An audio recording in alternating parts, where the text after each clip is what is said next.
Welcome to AZ Homestead. This is Jeff Homestead again.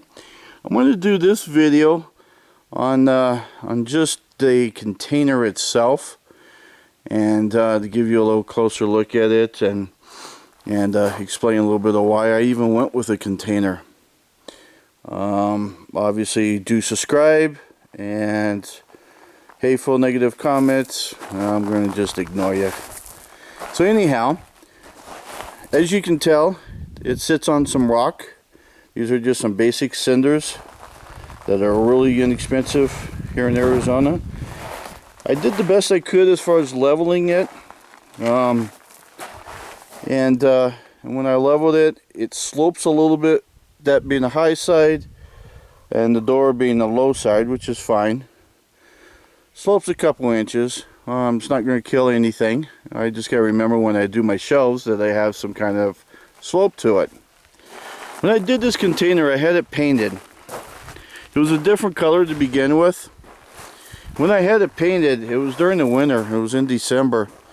And the place that did it said that temperatures had to be above 50 degrees and they paint them outside. And normally in Arizona in the winter, that's just fine. However, when I ordered it, it just so happened to be a little colder, and it rained previously, so there was fog in the air, and that affected the paint.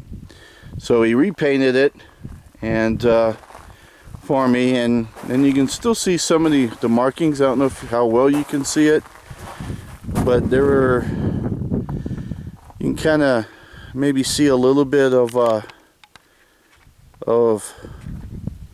the speckle stuff that's in the paint.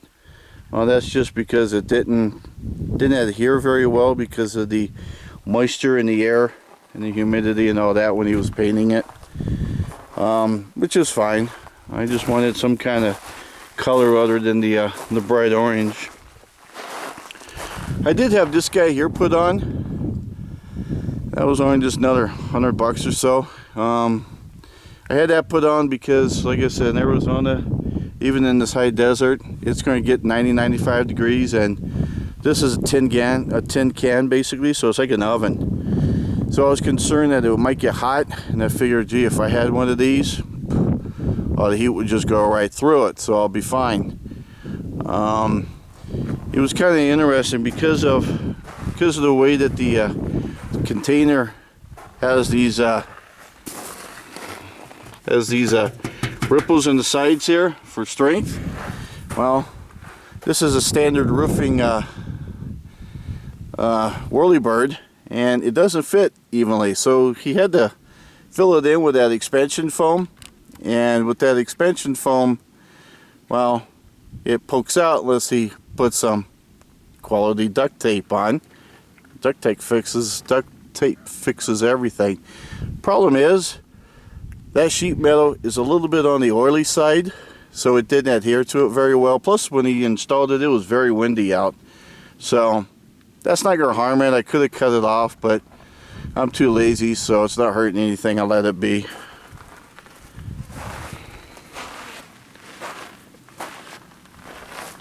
What I'm going to do eventually, you can see these cinder blocks here.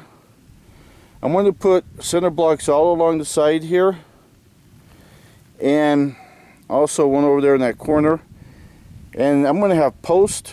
They're not going to be lined up all the way across. They're going to be basically as a post foundation, and I'm going to put a roof over this thing. So even though I've got this, I'm still going to have a roof. That roof is mainly going to be for a rain catch, and also provide extra shade on this container, making it last just a little bit longer and cooler inside and all that stuff. So, and in Arizona, we get no rain, so I need capture as much rain as I can when we do get it for water. I'm also drilling for water is just not an option here. It's just too far and too costly. Now on these doors here, I could have had a regular door put in, windows and all that, but I didn't want to spend the money. So this is just your standard shipping container. Some people will use these locks kind of like this. Well, bolt cutters easily go through those. And as I showed on all my other videos, this guy right here, this lock, that's a pretty heavy duty lock. And when this thing is closed,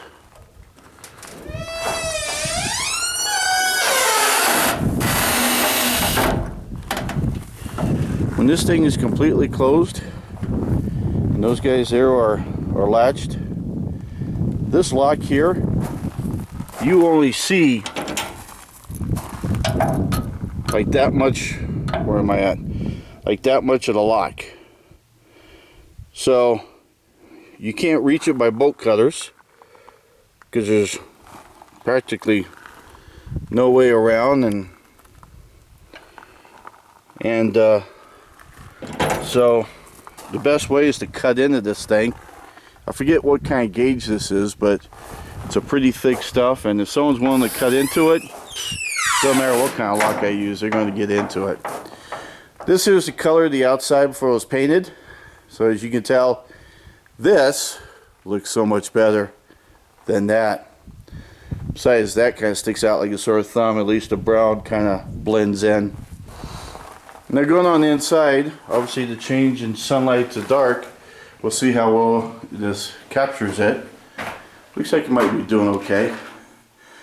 There were these little hooks here which are kind of cool.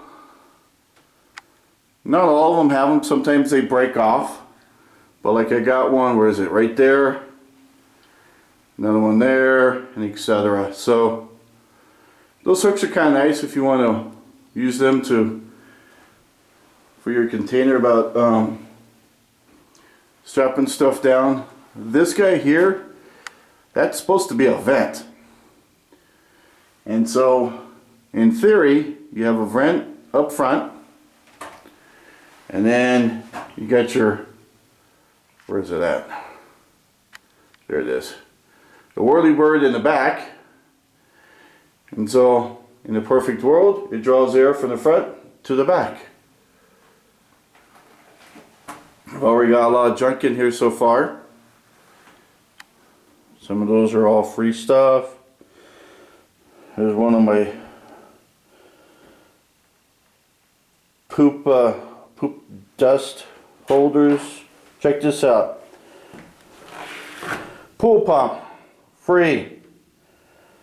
I didn't get the little sand filter to go with it, but this pump, I would have to run it with a generator because it's a 115 to 230 AC. But run it with a generator, and I can throw chlorine tablets through there, and I can filter my water, and this thing will pump quite a bit. It's 1.5 horsepower, so it will pump a lot of water in a short period of time.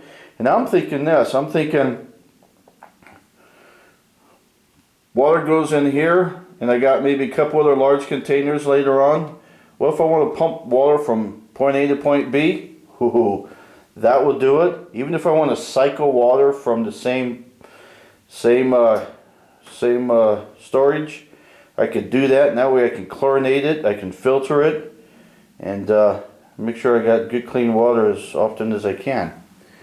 So totes, these totes here, they had biodegradable glue in there, so they'll be safe. And some free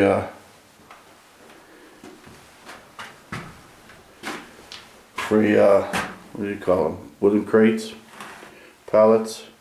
Here's my other guys here, the ones I only got for a couple bucks each. Look at that, beer bottle, beer cans, trash. They all have lids. That way I can make sure that I don't make a mess of my place. But this is the inside. Right now it's all just junk storage.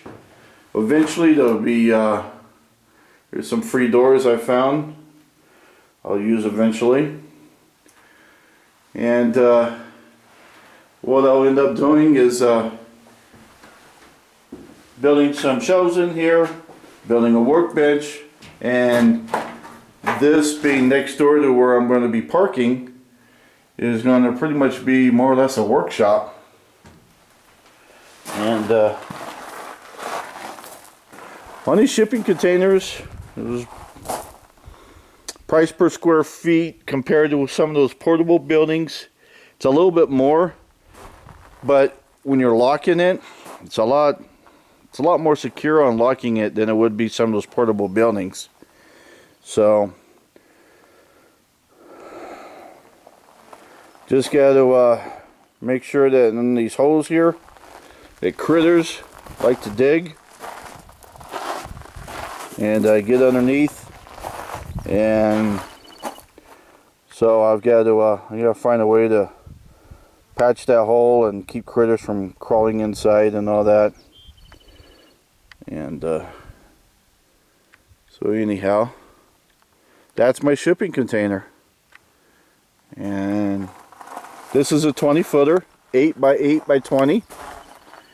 And they say when it's delivered, the truck needs right around 3 times the length in order to drop it off. And it comes out flatbed and they just slide it right off. So this is Jeff Homestead with AZ Hot Homestead, or ArizonaHotHomestead.com. And thanks for viewing my channel, my videos. Do subscribe and make some comments, do some liking. Maybe I'll subscribe back as well. And together we can learn and grow and have a little fun. And all you negative folks, you're just on your own because I ain't responding. Have a great day. Bye now.